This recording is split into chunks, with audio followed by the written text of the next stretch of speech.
Merci beaucoup de votre présence ce soir.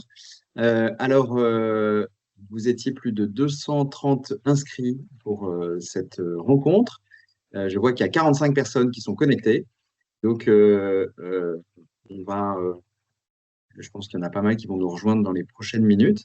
Euh, on va, pour commencer, se présenter tous.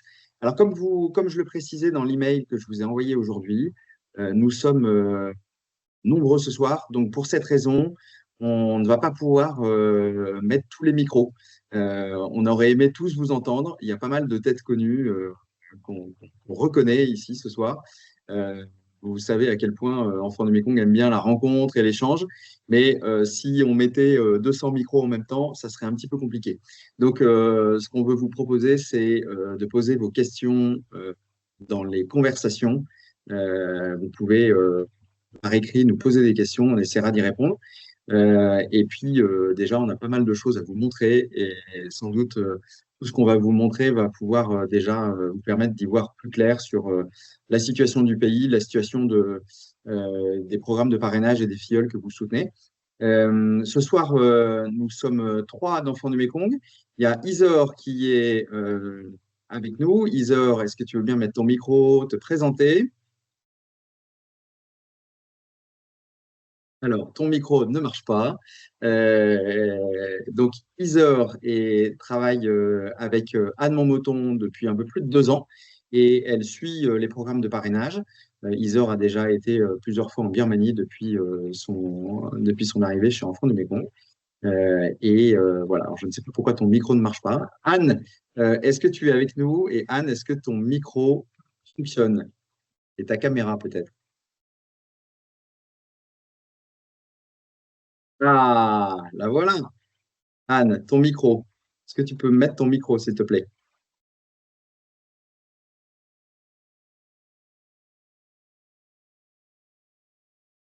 Alors,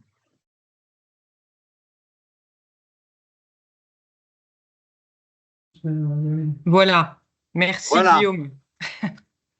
Merci. Donc Anne, je travaille pour la Birmanie depuis 2008.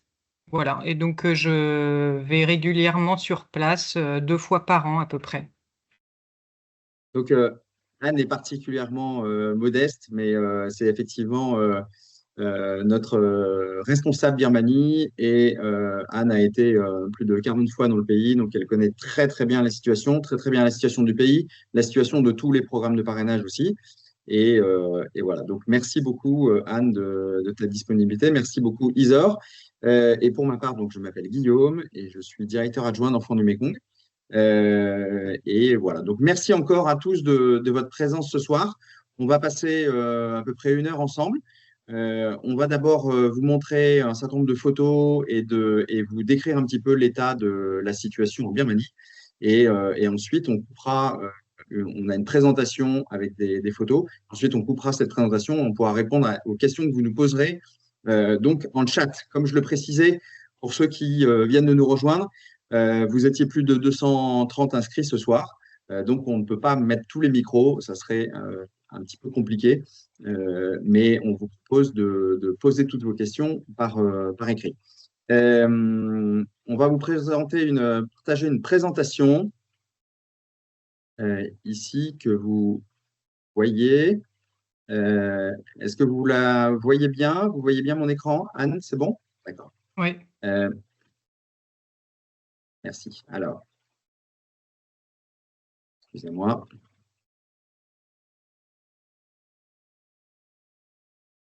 C'est bien. Voilà.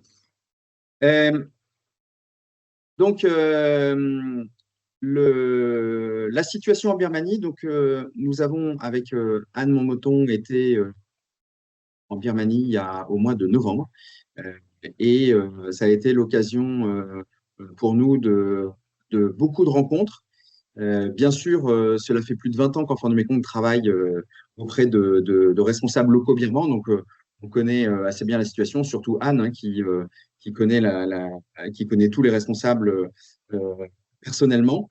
Mais le fait d'aller sur place régulièrement nous permet vraiment de sentir aussi dans notre chair ce que peuvent ressentir les Birmans. Alors, pardonnez-nous d'avance ce soir si notre langue fourche. Sachez que ça a été pour nous, et pour moi particulièrement, qui n'avait pas été en Birmanie depuis 5 ans, ça a été pour nous vraiment une émotion forte, puisque nous avons rencontré des gens qui souffrent. Voilà, on a des images en tête et des rencontres qui nous ont particulièrement émus. Nous avons d'abord passé 5 jours dans l'État Karen, qui est à l'est de la Birmanie, tout près de la frontière thaïlandaise.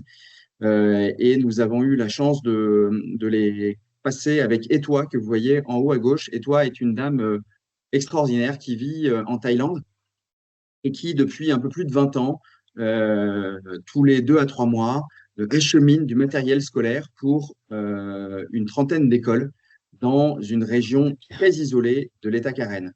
Alors, pas seulement du matériel, mais aussi des kits d'hygiène et aussi tout un tas de matériel pour les enfants, parfois du riz aussi, lorsque les villages manquent de nourriture. Et donc, on a eu la chance de partir avec elle en expédition sur cette rivière. Et ensuite, via un 4x4, on a pu aller de village en village. Donc, cette région est très isolée. Vous pouvez imaginer ces villages sans électricité, sans les gens boivent l'eau des rivières, des sources. Il n'y a bien sûr pas d'Internet. Et donc, dans ces zones, plus de 30 écoles sont aidées par Etwa. Et parmi ces écoles, il y en a 7 qui sont aidées par Enfants du Mékong. Voilà, c'est un peu plus de 200 parrainages dans cette zone. Vous avez en bas à droite là un exemple d'école, une petite école primaire, toute simple. Mais voilà, dans cette école, celle-ci a été inaugurée en 2008. Les enfants apprennent à lire, à écrire, et c'est déjà énorme. Vous voyez, donc ce lieu est très isolé, donc il y a besoin d'acheminer du matériel. On a transporté pas mal de sacs. Donc, cette zone est vraiment très reculée, mais ce qui rend la vie, vous voyez des exemples de maisons très simples, des paysages qui sont magnifiques dans certains endroits, puisque c'est une forêt tropicale, une forêt primaire. Donc, il y a des arbres, des forêts de bambou, des tecs absolument magnifiques, mais aussi une dureté de la vie, puisque les gens dépendent énormément de la météo. Et cette année, il y a eu énormément de pluie, donc beaucoup de rizières qui étaient sous l'eau avec donc des problèmes de rendement. Et puis, un insecte qui est venu manger pas mal de plantations. Et donc, il a fallu acheminer davantage de nourriture pour nourrir les gens. Voilà, vous avez à droite ici quelques jeunes filles. Dans la tradition karen, les jeunes filles sont en blanc et lorsqu'elles sont mariées plus tard, elles portent des vêtements de couleur. Donc voilà, pour un petit clin d'œil. Alors c'est pas obligatoire. Vous verrez aussi des photos de jeunes filles qui sont de couleur, mais c'est voilà. Ce qui rend la vie particulièrement difficile, c'est la guerre en plus. En fait, ce dont on a vraiment pris conscience dans notre chair, c'est que depuis 2021 et depuis le début de la guerre, ces villages isolés doivent tous les jours regarder le ciel pour voir s'il n'y a pas des avions de l'armée qui ne viennent pas leur envoyer des bombes. Alors, c'est pas une zone de haute intensité, il n'y a pas des avions qui passent tous les quarts d'heure, mais 1, 2, 3 fois par semaine, des avions survolent ces zones isolées et parfois larguent des bombes. Donc, ce que vous voyez à gauche, c'est une école qui est faite vraiment de bambou et de paille. Et en fait, c'est une école qui n'en était pas une il y a encore 3 ans. Le village qui est à 1 kilomètre de cet endroit a été bombardé à plusieurs reprises. Donc, les villageois ont quitté le village. Ils ont fui et ils vivent maintenant sous les arbres, un peu plus à l'abri. Il y a une école dans le village qui a été construite par Enfants du Mékong il y a une quinzaine d'années, qu'on a visitée, qui n'a pas été détruite encore. Mais il y a un an, il y a une bombe qui est tombée à quelques mètres de l'école. et l'armée envoie des bombes à fragmentation, c'est-à-dire que ce sont des bombes qui envoient au moment de l'impact des milliers de petits morceaux de métal à 100 mètres autour pour mutiler et tuer un maximum de civils. Et c'est pour cette raison que les gens construisent des tranchées. Donc là, cette tranchée, c'est moi qui ai pris la photo, cette tranchée est à quelques mètres de l'école. Et donc, dès que les villageois et les enfants de cette classe entendent les avions, ils courent dans la tranchée. Donc, si vous imaginez l'impact psychologique pour ces enfants dès le plus jeune âge. Voilà, donc on voit des tranchées comme ça un peu partout. Donc, on a passé 5 jours dans cet endroit, à la fois une nature luxuriante, une équipe d'Étoile et son équipe extraordinaire, des gens vraiment dévoués, et en même temps pleine de contrastes, puisqu'il y a une peur. Hein. J'espère que c'est la dernière fois de ma vie que je regarde le ciel pour être sûr qu'il n'y a pas quelqu'un qui va nous envoyer des bombes. On a été réveillés, moi j'ai été réveillé en pleine nuit par des bombes qui sont tombées à quelques kilomètres. Et le lendemain de notre passage, on sait qu'il y a eu des bombes qui ont été larguées là où nous étions passés.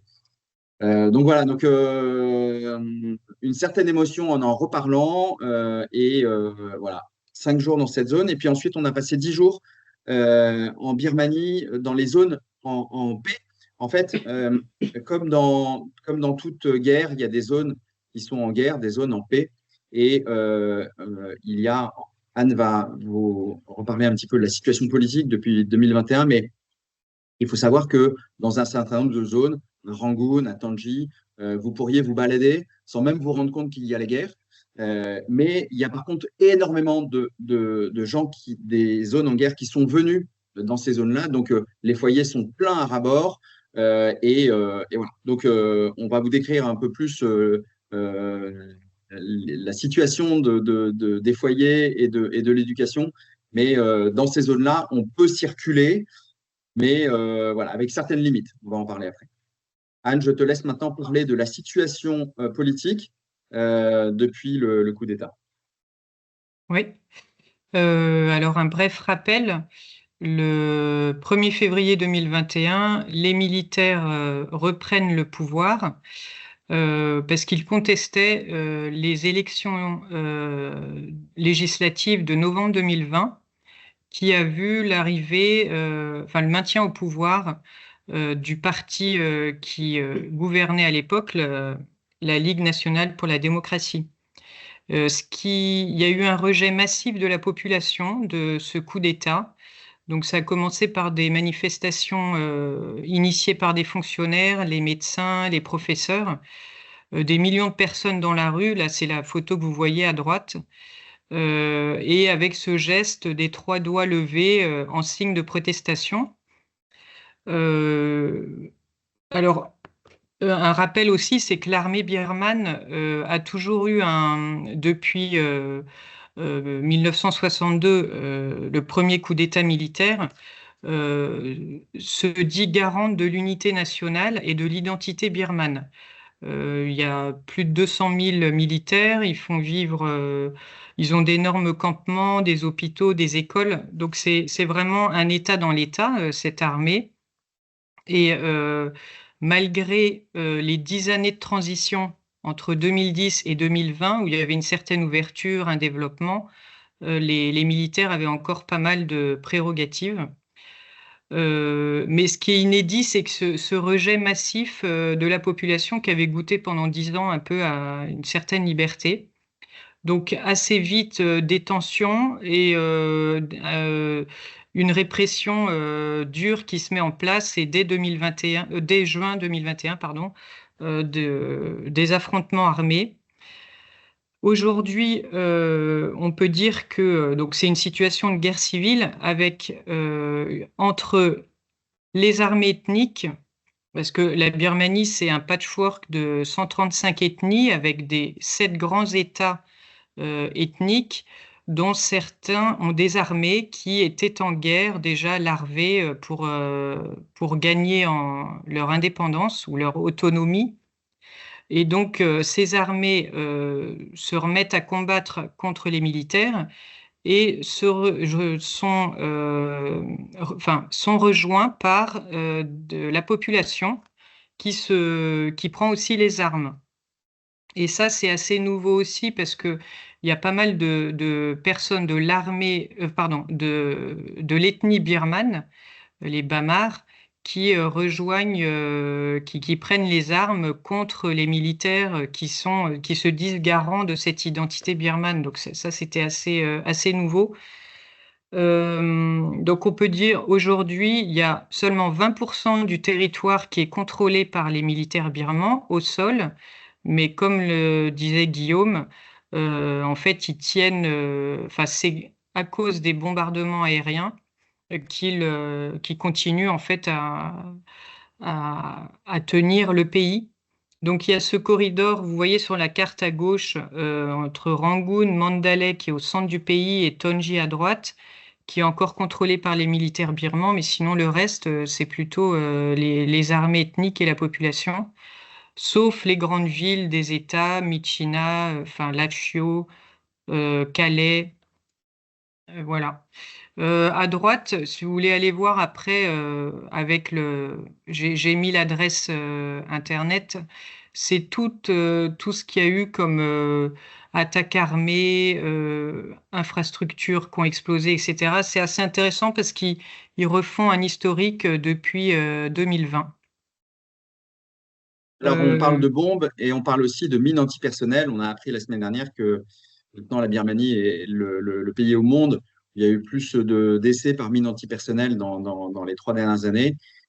Et on sait que l'armée laisse des mines antipersonnelles un peu partout aussi pour semer la terreur dans les territoires qu'ils ont perdus. Parce que toutes ces armées ethniques, que l'on appelle les PDF, c'est une coalition d'armées ethniques, toutes ces armées ethniques ont repris des territoires, mais l'armée, lorsqu'elle perd un territoire, laisse des mines antipersonnelles partout pour tuer un maximum de civils, et puis que, et de militaires adverses, bien sûr. Mm. Les conséquences de cette guerre civile, c'est qu'aujourd'hui, il y a presque 3,5 millions de déplacés internes. Ça veut dire des jeunes, enfin des personnes qui fuient leur village parce que leurs maisons sont brûlées, leurs champs sont brûlés. Donc, ils vont se réfugier soit dans la forêt, dans des abris un peu de fortune, là, comme on voit à gauche. À gauche, c'est une photo qui nous a été envoyée par un responsable local dans l'est du pays, dans l'ouest, dans les Chin Hills. C'était pour montrer, voilà, où ils apprennent aux enfants, dès qu'il y a la menace d'un avion, eh ben, ils courent se réfugier dans ces tranchées. Au nord, dans l'État Kachin, la photo du haut, ce sont des jeunes d'un foyer qui, parce qu'il y avait une menace de bombardement aussi, se cachent, s'abritent comme ils peuvent. Euh, voilà, et quand ils peuvent plus rester, eh ben, ils partent se réfugier aussi dans des camps de déplacés, ou alors ils fuient vers les pays limitrophes, donc Inde, mais surtout Thaïlande, dans des camps de réfugiés qui sont déjà installés depuis une quarantaine d'années, puisque voilà, c'est dans certaines parties du pays, avant le coup d'État, il y avait, comme je vous le disais, déjà des, euh, une certaine partie de la population qui était en guerre contre les militaires. Donc, parmi les déplacés internes, il y a 40% d'enfants, donc qui sont très vulnérables. Et ceux qui sont partis du pays, ça se chiffre à 1,2 million. En 2024, il y a eu également le cyclone Yagi qui a touché 900 000 personnes, donc qui a aussi ajouté voilà, des personnes qui ont perdu leur maison. Et quelque chose qui a eu beaucoup d'impact aussi, c'est une loi qui datait de 2010 d'enrôlement des jeunes hommes de 17 à 35 ans et des femmes 17-25 ans qui doivent servir minimum 2 ans dans l'armée. Et ça crée un mouvement de panique parmi les jeunes parce que qui dit faire son service militaire aujourd'hui dans l'armée, ça veut dire être mis en première ligne avec le risque d'être tué.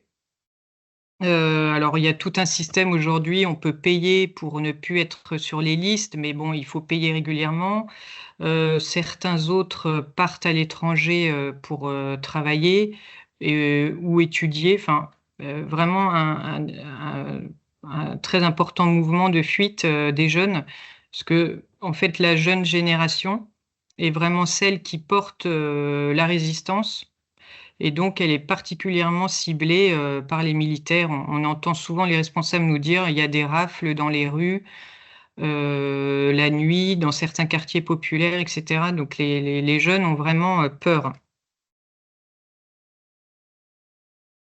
Voilà, donc là, ce sont des photos qui ont été envoyées par les responsables locaux. Donc comme c'est vraiment des conditions très précaires, et on est dans une situation de survie. En fait, les gens ont ce qu'ils cherchent avant tout, c'est pouvoir se nourrir, se loger et se sentir en sécurité. Alors, on voulait vous parler de la vie quotidienne, que peut être le quotidien dans nous l'avons vécu dans la zone en paix tenue par l'armée. Il y a une méfiance des gens les uns envers les autres. Ce qu'il faut comprendre, Anne disait que la tête Mado, l'armée, c'est un peu un État dans l'État. Et en fait, tout s'apparente à une mafia.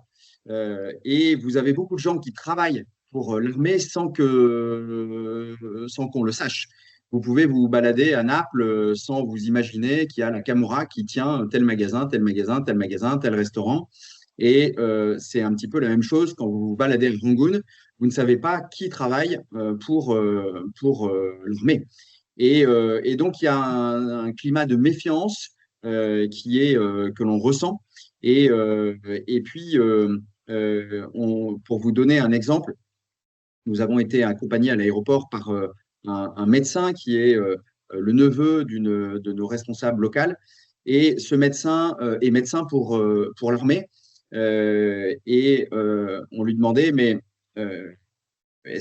pourquoi vous travaillez pour l'armée? Il nous a dit, mais en fait, moi, je suis médecin dans mon quotidien, je soigne des gens et vraiment, j'ai la conscience tranquille. Mais effectivement, je soigne parfois des salauds, mais je n'ai pas le choix. Et si je démissionne, on va me mettre en prison, on va peut-être tuer des membres de ma famille. Et le frère de ce médecin a disparu. Il était avant dans l'armée, il a fui et il n'a plus de nouvelles de lui.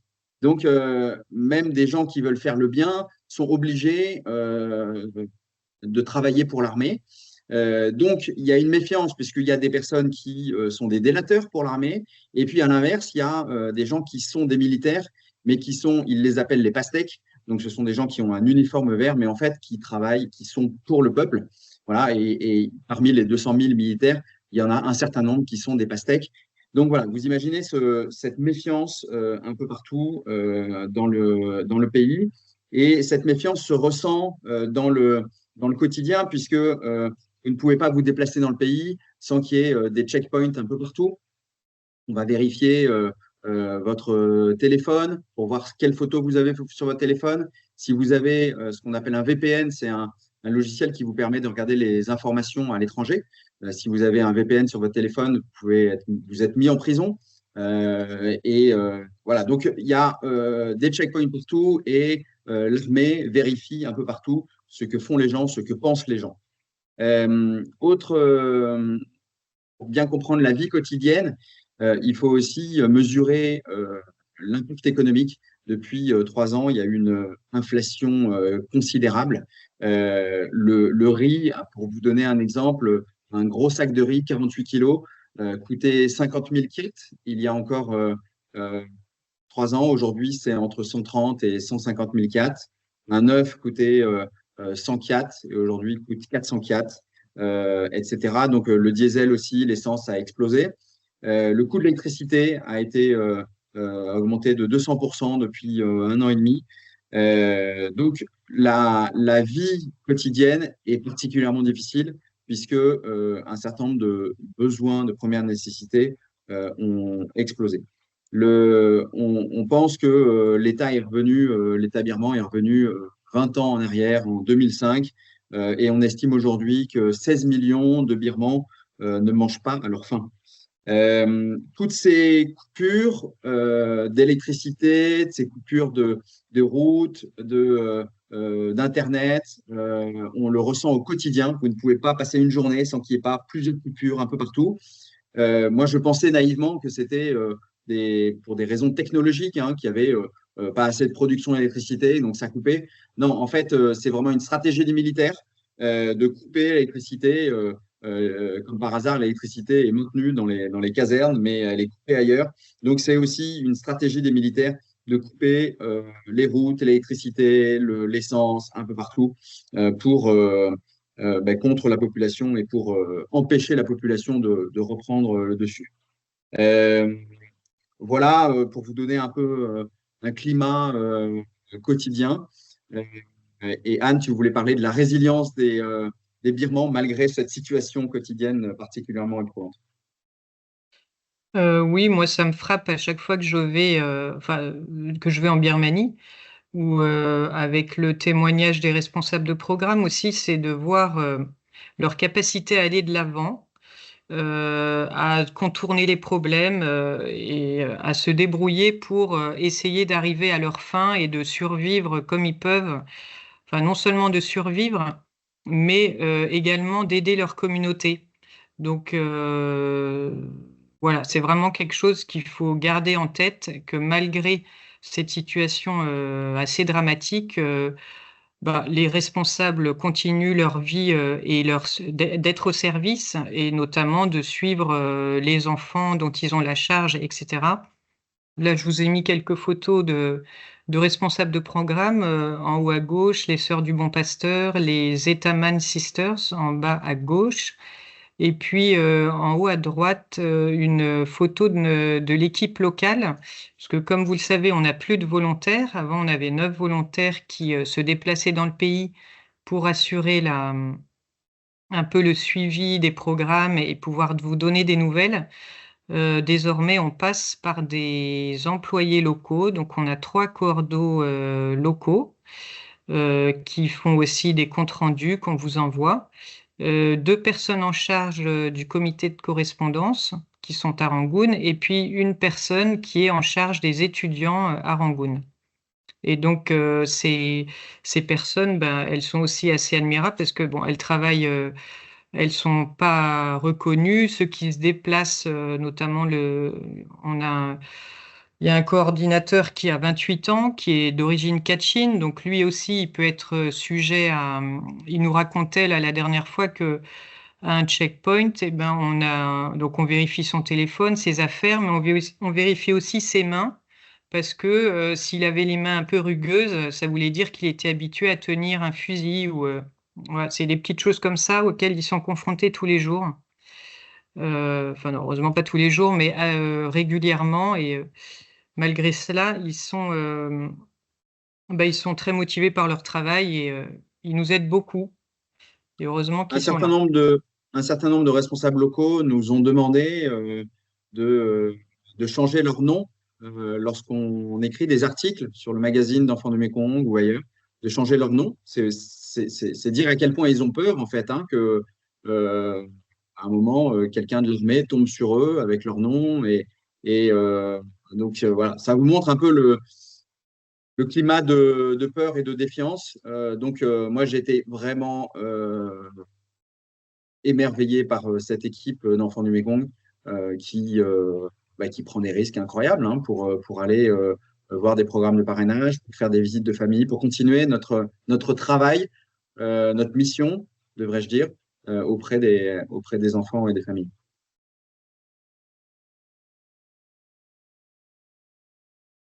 Anne? Ouais, alors un bref rappel sur l'action d'Enfants du Mékong qui se poursuit, donc toujours dans ce contexte.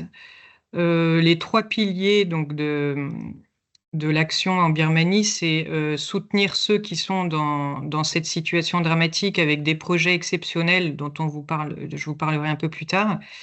Euh, Maintenir les jeunes à l'école, donc via les programmes de parrainage, et puis accompagner les jeunes, donc ça ce sont les programmes étudiants. Les programmes de parrainage, donc on a 70% des programmes qui sont dans des lieux touchés par la guerre.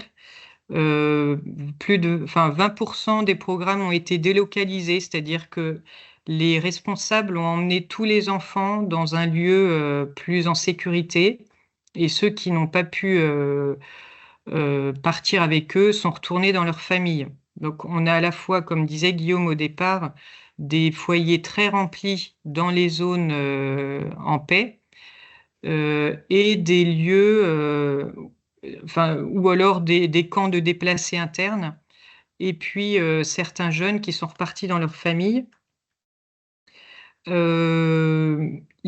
Ces jeunes-là, ils suivent à peu près moitié-moitié, soit l'école gouvernementale, soit l'école, ce qu'on appelle les écoles privées ou informelles, qui sont toutes ces initiatives d'écoles montées par les communautés dans les endroits où il n'y a plus de foyer, d'école gouvernementale, surtout parce que les professeurs ont fait grève. Ou alors parce que c'est dangereux, parce que les militaires ciblent les bâtiments publics, là où ils s'imaginent que les PDF, donc les People Defense Force, cette population qui s'est constituée et armée, s'est constituée en groupe armé, se réfugient. Donc, les programmes de parrainage, c'est donc majoritairement des foyers ou des familles. Et là, on a pu visiter des familles à Rangoon, par exemple, qui vivent dans des conditions très, euh, enfin, assez terribles. Par exemple, une grand-mère qui élevait seule ses deux petites filles, là à gauche, c'est la photo de gauche. On a pu visiter plusieurs familles dans un quartier, enfin, un bidonville, on va dire, de Rangoon. Euh, voilà, c'était pour illustrer les programmes de parrainage qui Alors, continuent donc de. ces Ouais. foyers, ces quartiers de Rangoon, dans notre mission, c'est ce qu'il y a de plus éprouvant, parce que là, c'est vraiment des bidonvilles. Donc, vous avez des gens qui vivent à plusieurs dans l'équivalent de 10-15 mètres carrés. Cette grand-mère et ses deux petites filles vivaient dans l'équivalent je dirais, d'un bungalow. Le tout avec des odeurs, du bruit, et puis en saison des pluies, l'eau qui est pas loin de rentrer. Donc c'est toujours très, très éprouvant de faire ces visites. Et là, on sait que notre action est absolument essentielle et indispensable pour ces langues. Pardon, je suis sorti du cadre Non. Euh, Alors, ça me permet de vous dire aussi que on a un système de transfert de fonds qui est sécurisé et qui nous permet d'avoir un bon taux de change entre l'euro et les kyats. Et ça, du coup, vu l'inflation, ça a permis beaucoup, enfin, c'est vraiment bénéfique pour les familles qui reçoivent l'argent du parrainage et qui peuvent, du coup, compenser la hausse des prix avec un montant du parrainage qui est aussi plus important qu'avant. Euh, L'autre pilier donc de l'action, ce sont l'accompagnement des jeunes après les études enfin après le lycée, pardon. Donc on a deux gros programmes étudiants, en tout 120 jeunes à Rangoon et à Tonji, donc c'est à l'est du pays. Et là, ces jeunes se forment entre 1 an et demi et 3 ans. Essentiellement, ils apprennent l'anglais, à se servir d'un ordinateur et soit des sciences sociales, soit bon, des métiers plus manuels comme, enfin, qui leur permettront en plus de travailler assez vite et de gagner leur vie. Infirmière, bon, voilà, des différentes sortes de formations plus courtes. Et dans ces deux lieux, ce qui est bien aussi, c'est qu'on leur apporte une formation humaine pour qu'ils soient vraiment éduqués, qu'ils deviennent autonomes, responsables et puis qu'ils puissent servir leur communauté. Et à Tonji, donc la photo de gauche où on est allé voir, c'est les étudiants du programme du SAG.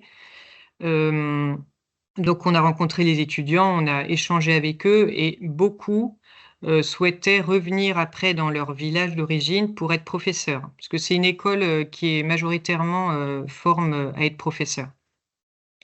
Voilà, donc ça, c'est aussi une belle réussite et malgré la situation, ça marche bien et les jeunes sont heureux d'être formés à un métier et pouvoir, enfin, non seulement être formés à un métier et en plus, ils sont éduqués de façon, enfin, de ce qu'on appelle la formation intégrale, quoi. C'est pas juste des matières académiques qui suivent. Si vous me permettez cette citation de Dostoïevski, plus le ciel est sombre, plus les étoiles brillent. Et je rebondis avec C'est cette du citation parce que c'est vrai que dans cette mission, on a fait des rencontres aussi, et Anne les connaît bien, mais de responsables locaux extraordinaires et aussi de tous ces étudiants. Voilà, c'est les étoiles de demain. Donc, c'est aussi hyper encourageant, hyper enthousiasmant. Et quand on a demandé à ces étudiants du SAG, lesquels voulaient rentrer dans leur village pour servir leur village, 80% ont levé la main. Donc c'était hyper émouvant de voir ça. Alors s'il y a quelques chiffres à retenir, donc c'est 3000 enfants parrainés sur un peu plus de 120 programmes, et puis un certain nombre d'étudiants aussi qui sont soutenus. Comme vous le savez, Enfants du Mékong soutient des enfants le plus loin possible, en fonction de leur capacité, en fonction de leur envie. Et donc, lorsque des filleuls veulent poursuivre, on essaie de les accompagner. Alors, la guerre n'a pas facilité les choses, puisque Anne l'a dit, il y a un certain nombre de filleuls qui ont dû se cacher, qui ont dû fuir. Certains, surtout des garçons, ont dû aussi quitter le pays. Peut-être certains ont rejoint les PDF. Donc, forcément, pour les plus âgés, à partir de 16-18 ans, la situation est plus complexe. Mais c'est vraiment la volonté d'Enfants du Mékong d'accompagner chaque enfant, chaque filleul, le plus loin possible en fonction de ses talents. Anne, tu voulais parler de projets ponctuels au-delà des étudiants. Voilà. Alors, face aux sollicitations des responsables de programme qui, comme je vous le disais, sont vraiment impliqués au service de leur communauté, essayent bah, de, de voir comment ils peuvent aider les personnes autour d'eux. On a, depuis 2 ans, chaque année, pu envoyer 100 000 € de projets de nutrition. Donc, d'abord pour les foyers d'accueil, mais également pour les populations autour, dans les camps de déplacés notamment. On a pu aussi équiper des foyers qui voyaient beaucoup de jeunes arriver d'un coup. Bah, il fallait par exemple les loger, donc on a acheté des lits superposés. On a aménagé, on a envoyé des fonds, donc à peu près 80 000 € en 2023-24 et puis à nouveau là cette année. L'aménagement des foyers pour créer un espace réfectoire, pour qu'ils puissent étudier le soir, des tables, des chaises. Aujourd'hui, on a pas mal de demandes pour des panneaux solaires pour compenser le fait qu'il y ait plus beaucoup moins d'électricité. Mais aussi des projets pour purifier l'eau, par exemple. C'est vraiment voilà, ce qui va aider, permettre d'améliorer un petit peu et d'organiser le mieux possible la vie quotidienne de ces lieux qui sont quand même surchargés en personnes, parce que normalement, il n'y a pas autant de monde euh, dans ces lieux d'accueil. Et puis le dernier gros projet, là, c'est beaucoup plus important puisque c'est 350 000 € par an. C'est un projet d'école informelle, donc qui en fait est mis en place exclusivement dans les lieux où il n'y a pas d'école gouvernementale, soit parce que les profs ont démissionné, soit parce que, comme je vous disais, c'est trop dangereux et les gens n'osent plus revenir dans les bâtiments. Euh, donc là, l'idée, c'est de soutenir des professeurs qui sont grévistes, enfin qui ont fait grève, ou alors des professeurs volontaires. Ça permet d'aider 25 000 enfants qui, s'ils n'allaient pas dans ces écoles, ne seraient pas scolarisés. Donc, de leur permettre de continuer à être éduqués, de ne pas perdre espoir aussi, de construire leur avenir et voilà, de pas sombrer de rejoindre les écoles, pardon, les groupes de défense populaire, etc. Donc c'est vraiment un projet très précieux parce que alors il est organisé par la branche éducative de la Conférence des évêques. Donc on travaille beaucoup avec l'Église sur ce projet-là. Et il y a tout un système de suivi par zone, ensuite à l'échelle des villages, des communautés. Euh, pour vous donner un exemple, quand on reçoit ces photos, ça veut dire que celui qui est en charge, par exemple un prêtre de paroisse, il a dû se rendre à pied en faisant 1 heure à pied au sommet d'une montagne où là il y a à peu près un signal pour envoyer ces quelques photos, les chiffres. Bon, c'est toute une organisation, c'est compliqué d'apporter les marchandises aussi, le matériel scolaire, hein, mais ça fonctionne quand même bien grâce à une bonne coordination et puis la volonté de continuer ces écoles de la part des professeurs et des communautés. Donc, Enfants du Mékong soutient ces écoles informelles depuis 3 ans et ce ne sont pas les parrainages qui permettent de soutenir ces écoles. En fait, nous sommes soutenus par 2 fondations qui veulent rester discrètes, hein, des fondations familiales, ainsi qu'un legs. Nous avons reçu il y a quelques années un legs important et nous avons décidé d'affecter ce legs pour soutenir ces écoles. Voilà, donc aujourd'hui, ce sont un peu plus de 30 000 élèves qui bénéficient de l'aide d'enfants du Mékong pour ces écoles. Alors, vous le voyez, ce sont des écoles qui sont faites de briques et de broc, hein, mais qui ont le mérite de permettre aux enfants de continuer de recevoir un minimum d'éducation, puisque s'il n'y avait pas ces écoles, clairement, ces enfants, pour la plupart, n'apprendraient ni à lire ni à écrire. Et on verrait les conséquences de tout ça dans une vingtaine d'années, puisque on sait très bien que des peuples analphabètes, ben, forcément, ça mène à encore davantage de violence et de guerre. Donc c'est un projet qui est essentiel. On est très heureux, très fiers de pouvoir euh, soutenir ces 30 000 enfants, en plus des parrainages, via ces fondations et via ce legs. Voilà, des écoles informelles, ben, c'est un autre exemple, hein. Là, c'est dans la jungle, hein, des écoles informelles. Là, pour le coup, dans des conditions très spartiates. Cette photo, celle de gauche, vous l'aviez déjà probablement vue. On l'avait déjà mis en avant sur le magazine d'Enfants du Mékong. Elle, euh, elle est toujours très, très émouvante. Voilà, un examen dans une salle de classe dans l'État Karen. C'était dans les Chines, Anne, tu sais ou pas? État Karen, celle-ci? Oui. État Karen. Voilà. Euh, un point sur la correspondance, un sujet qui vous tient à cœur.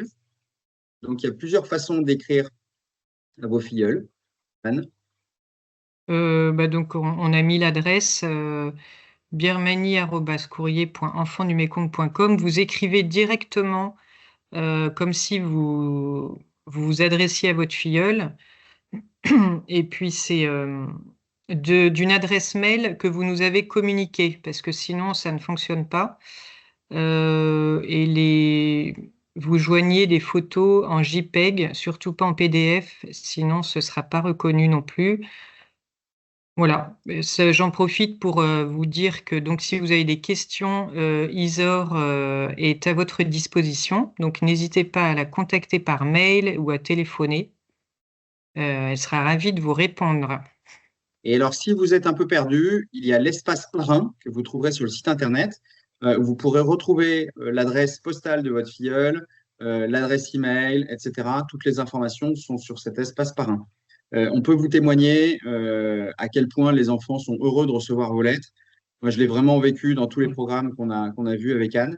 Même si parfois, pour toutes les raisons qu'on a évoquées précédemment, il y a un décalage qui fait que parfois, ben, vous le savez, les échanges peuvent être un peu simples, sommaires, mais, euh, mais vous n'imaginez pas à quel point ils sont heureux de se sentir aidés de se sentir aimé aussi. Donc voilà, même si les échanges sont très simples, moi j'ai 3 enfants, mes 2 filles, je leur demande juste de faire un dessin.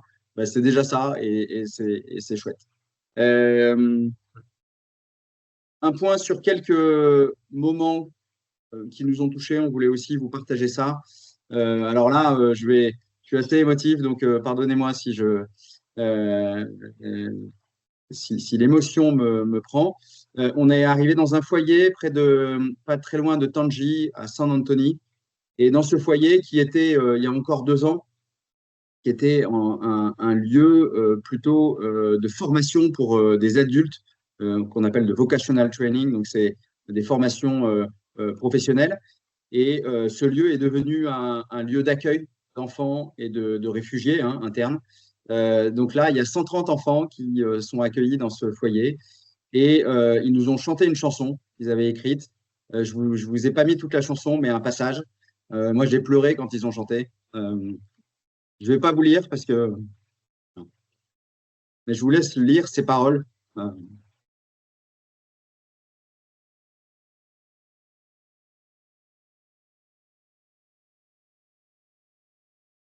Je peux pas les lire parce que je vais pleurer sinon. Pardonnez-moi. On pourra vous envoyer cette chanson en entier si vous voulez. Euh, Anne, je vais prendre la suite. Oui. Moi, ce qui me touche, évidemment, c'est vrai que quand on les entend chanter, en plus, on sent ils y mettent tout leur cœur. Donc, on se prend une décharge d'émotions, oui, parce que on sent que leur espoir et leur sentiment de spoliation aussi de leur liberté, enfin, s'exprime vraiment à travers ces chants. Et pour rebondir sur ce que je disais aussi, sur la résilience de ces jeunes ou de la population, je voulais prendre l'exemple de Messane. Donc, c'est une jeune femme que vous voyez à droite qui est handicapée de naissance parce qu'elle a pas de bras, pas d'avant-bras et pas de, après ses genoux, elle a pas de jambes. Et je l'ai rencontrée avec un autre permanent, Damien, en novembre 2023. Elle était professeure volontaire dans un foyer enfin, au sud de Tonji. Et elle m'avait dit, est-ce que tu peux pas trouver un moyen enfin, un contact parce que j'aimerais aller étudier à l'étranger. Et en fait, ça m'avait beaucoup marqué parce que je m'étais dit, bah, non seulement, voilà, elle a des difficultés, mais en plus, en fait, elle me disait, en fait, j'aime la difficulté, c'est pour ça que je veux partir et étudier à l'étranger.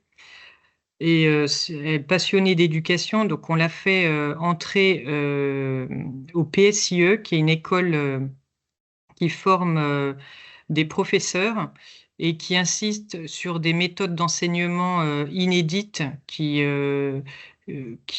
enfin, qui n'est pas la manière d'enseigner traditionnelle, où les jeunes sont vraiment formés à savoir, enfin, à se connaître, à être responsables, etc.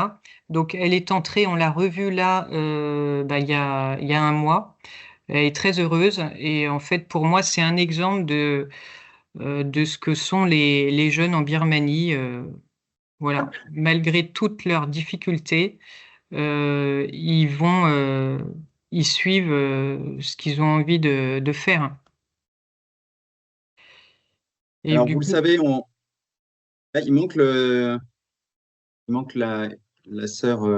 Alors, il nous manque une ah photo, oui, c'est pas grave. pardon. Euh, on a aussi énormément de responsables locaux qui nous touchent au quotidien. Moi, il y en a une qui m'a beaucoup marqué. C'est une sœur Béatrice, qui est birmane, qui a vécu 15 ans en Italie. Et en 2022, elle faisait des cauchemars 1 an après la guerre. Et elle a demandé à sa supérieure en Italie de rentrer en Birmanie pour se mettre au service de son peuple. Et, euh, et elle nous a montré des photos très dures d'exactions dans le nord, dans l'État Kachin. Et elle nous a aussi raconté son quotidien, son foyer. On va l'aider pour construire une pastille d'un foyer. Donc, j'étais vraiment très, très ému par cette sœur, et notamment par une phrase qu'elle m'a dite, qu'elle nous a dite. Si Anne, je n'arrive pas à la prononcer, je te laisserai le dire, mais elle nous a dit, je ne sais pas si je vais les sauver, mais au moins je souffrirai avec eux. Enfin, je ne sais pas si Anne, tu veux rebondir là-dessus. Euh, non, j'étais en train de chercher une photo, mais je ne la trouve pas.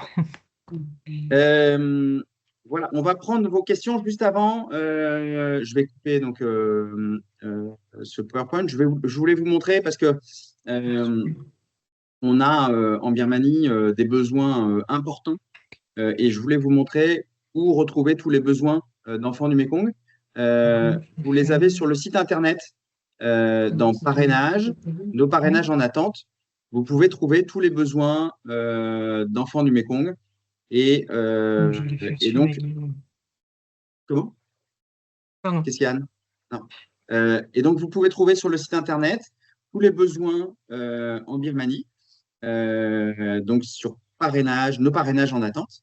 Donc voilà, n'hésitez pas à en parler à des amis. Il y a deux types de parrainage. Il y a soit les parrainages de projets durables, qui s'appelaient avant parrainage collectif, mais le nom était un peu confusant parce que beaucoup de gens pensaient qu'il devait être un collectif, c'est-à-dire qu'il devait être une entreprise ou une école pour parrainer. Ça créait une confusion, donc on a changé le nom. Et ces parrainages de projets durables, vous pouvez les soutenir avec le montant que vous souhaitez. Aujourd'hui, vous pouvez donner 10 euros, 20 euros, 50 euros par mois si vous le souhaitez. Et vous voyez des jauges et vous pourrez voir tous les besoins en cours de parrainage de projets durables. Et puis ensuite, il y a des parrainages individuels ou parrainages étudiants. Et là aussi, il y a un certain nombre de programmes en ligne. Voilà, donc n'hésitez pas à partager ça à des amis, parce qu'on a en ce moment 350 enfants en attente de parrainage en Birmanie, et on a une quinzaine de projets durables. Vous voyez ici avec des jauges. Donc là, par exemple, pour ce projet-là, on a 339 euros par mois qui sont déjà collectés, et on a un besoin de 1500 euros par mois. Voilà, donc on a des moyens de continuer d'aider parce que je vous ai parlé de l'EG, ça nous permet d'aider en attendant, mais voilà, plus on aura de soutien et moins on ira prendre dans des caisses autres pour soutenir nos responsables locaux. Je vais couper maintenant ma présentation, et puis on va euh, prendre vos questions si vous en avez.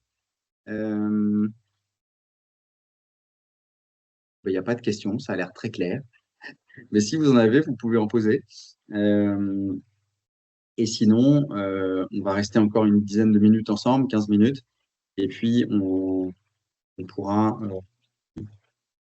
après se quitter. Euh,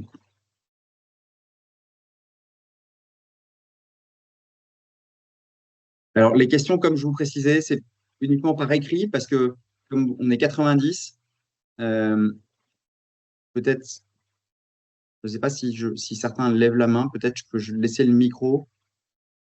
Ah, en ce qui concerne la liberté religieuse, très bonne question. Euh, Merci beaucoup pour cette question. Anne, tu veux y répondre? Je compléterai. Euh, Vas-y. Enfin, Alors, on est. Ouais, vas-y. on n'est pas forcément expert du sujet, mais ce qu'on a ressenti, c'est que les gens pouvaient avoir la foi quand même qu'ils désirent dans les zones libres, hein, où nous avons été. On peut voir des temples, on peut voir des temples bouddhistes, protestants, des églises catholiques. Bien évidemment, ce n'est pas le cas dans toutes les zones du pays. Vous savez à quel point les Rohingyas ont souffert dans la partie sud-ouest. Donc ça, et cette région souffre encore terriblement. Il y a des zones qui sont complètement affamées aujourd'hui par l'armée birmane. Euh, on parle de 700 000 personnes là qui sont en ce moment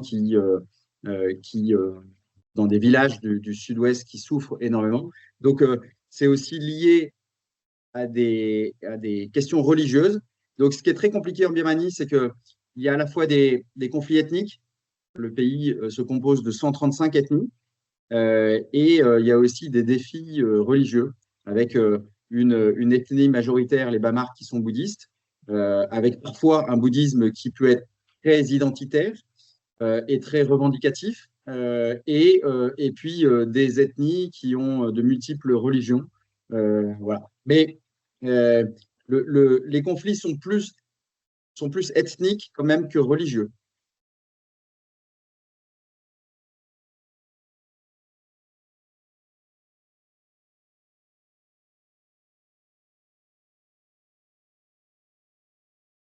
Alors, Une question sur les colis.